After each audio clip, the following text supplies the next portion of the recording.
Official dialogue किए, उसके आगे स्टेक होल्डर से हम लोग चर्चा किए, उसके आगे सिविल सोसाइटी से भी हम चर्चा किए।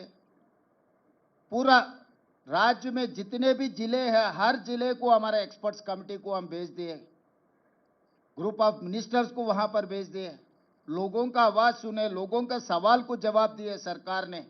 हम जो सवाल करना है 57 क्वेश्चंस हम तैयार किए, जो डेटा लेने में, ये डेटा में आप लोग हर किसी का, हर परिवार का, पूरा जाति के साथ साथ में उनके पूरे डिटेल्स 8 पेज में कुछ कम 60 सवाल हम तैयार किए।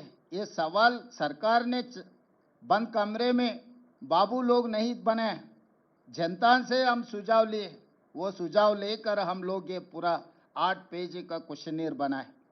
तो इसके आगे भी हम डेटा प्राइवेसी एक्ट भी लागू किए कि किसी का अगर डिटेल्स और कहीं पब्लिक डोमेन में गए तो उनका प्राइवेसी एक्ट इफेक्ट नहीं हुआ, जैसा भी हम लोग एक सुझाव लेकर एक्सपर्ट्स कमेटी बना के हम लोग बनाए।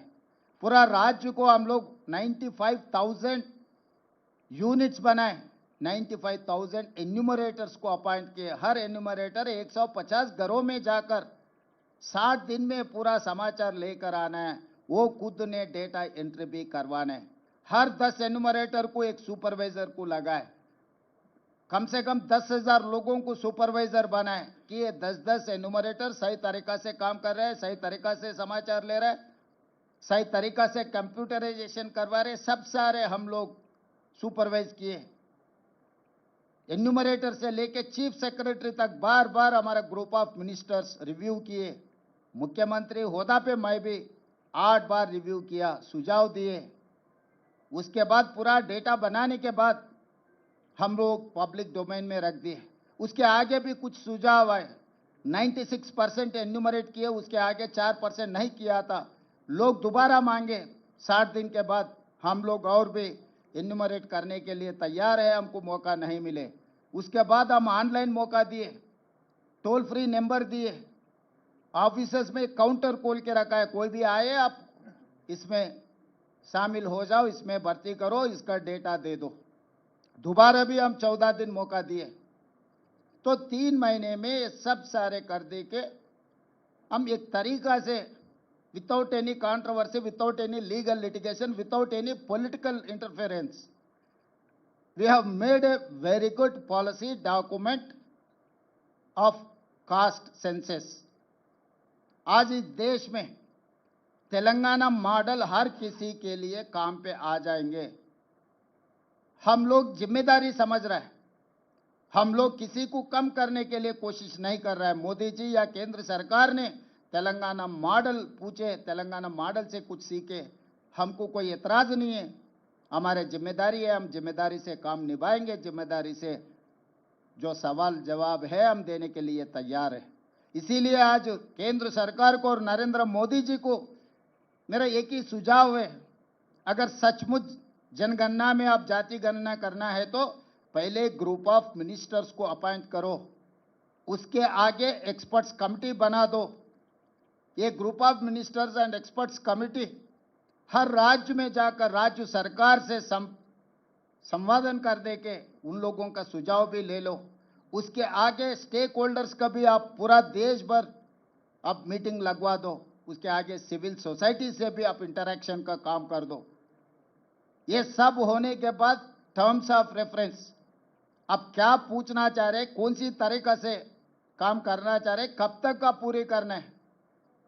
हमारा पहले डिमांड अब कब शुरू करने वाले, कब तक खत्म करने वाले, पहले ये तो इस देश को बोलने का जिम्मेदारी आपके ऊपर है मोदी जी। और रहा सवालों का, क्योंकि ऐसे ही जनरल इंफॉर्मेशन आप लेके कर दिए तो इससे कोई फायदा नहीं है, आगे जाति के लिए कोई फायदा भी नहीं है। राहुल गांधी जी ने यह साफ कहा, this is an society x ray.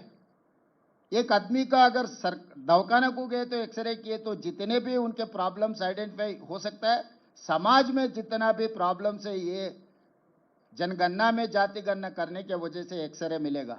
X ray मिले तो आप इसका ट्रीटमेंट इलाज कर सकता है। इसीलिए केंद्र सरकार को हम हम ये गिनती करना चाहता है कि आप हमारे एक्सपीरियंस से आप कुछ सीखने के लिए कोशिश करो। एक एक्सपर्ट कमेटी को आप यहाँ भेज दो। हमारे पूरा सरकार के सिस्टम पूरा खड़ा होकर केंद्र सरकार को मदद करने के लिए हम राजी है, क्योंकि इस देश में जो 90% एससी, एसटी, बीसी माइनॉरिटीज है, उनके वेलफेयर के लिए, उनके डेवलपमेंट के लिए राज्य सरकार और केंद्र सरकार मिलजुल के काम करने का वक्त आए।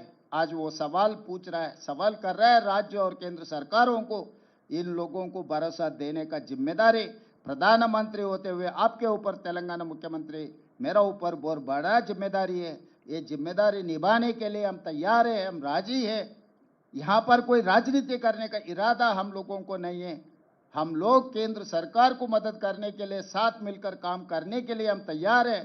जब तक आप ये पूरा जनगणना में जाति गणना करने के लिए तारीख तय करो, उसके आगे टर्म्स ऑफ रेफरेंस तय करो, उसके आगे प्रोसेस पूरा तैयार करो, उसके बाद ये पूरा मिलने के बाद ये डेटा लेकर क्या करना है, वो एक बड़ा सवाल अपने सामने खड़ा है।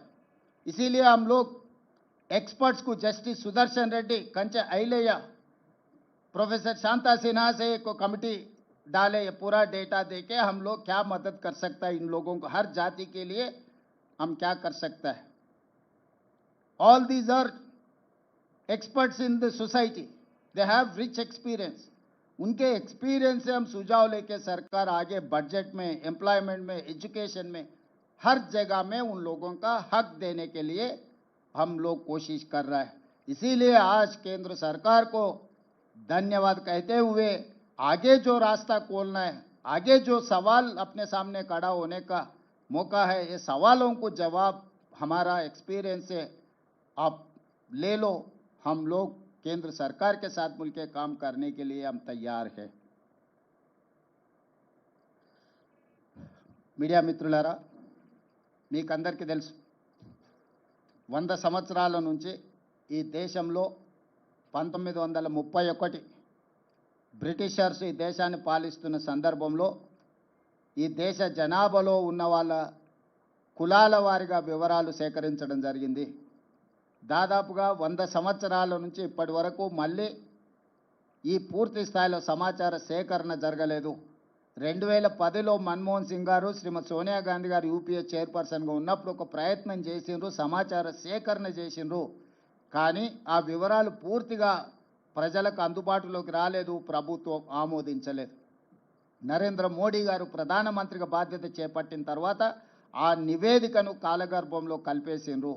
ఈ 11 సంవత్సరాలు వారు ఎలాంటి ప్రయత్నం చేయలేదు. కానీ శ్రీ రాహుల్ గాంధీ గారు కన్యాకుమారి నుంచి కశ్మీర్ వరకు 150 రోజులు 4000 కిలోమీటర్లు మండు టెండల్లో, మంచు కొండల్లో పాదయాత్ర చేస్తూ ఈ దేశ ప్రజలందరినీ కలిసినప్పుడు